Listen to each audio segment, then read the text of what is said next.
আম্মুর বাসায় চলে এসেছি পিঠা খাওয়ার জন্য। শীত মানেই তো পিঠার সিজন। তো প্রথম পিঠা হচ্ছে ভাপা পিঠা, এজন্য ওই যে চাল গুঁড়ো করা হয়েছে। এগুলো আম্মু ভিজিয়ে নিয়েছিল আর মেশিনে ভাঙানো হয়েছে। আর এখানে লবণ পানি দিয়ে এটাকে ভালো করে ঝুরঝুরা করে নিচ্ছে আম্মু।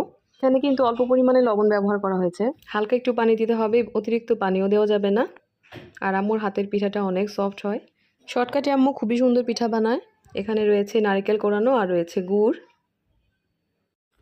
এটা হচ্ছে আমাদের ঐতিহ্যবাহী একটি বাটি। সবসময় আম্মু ভাপা পিঠার জন্য এই বাটিটা তুলে রাখে। তো এর মধ্যে চালের লেয়ার দেওয়া হচ্ছে, তারপর দিবে গুড় আর নারকেল।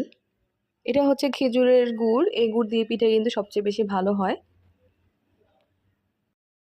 এখন দিয়ে দিচ্ছে বেশি করে নারকেল। যত নারকেল আর গুড় দেওয়া হবে পিঠা ততই মিষ্টি আর মজা হয়। আর এখন চালের লেয়ারটা দিয়ে দিচ্ছে উপরে, এরকম ছড়িয়ে ছড়িয়ে দিতে হবে, অতিরিক্ত চাপ দেওয়া যাবে না, তাহলে পিঠাটা বেশি ভালো হবে না। এখন এই জালের মধ্যে করে কলসের মধ্যে দিয়ে দিবে।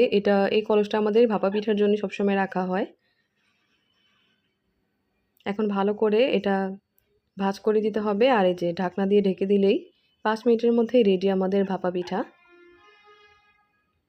খুবই সুন্দর হয়েছে পিঠাটা, সফট হয়েছে অনেক, মুখে লেগে থাকার মতো একটি পিঠা।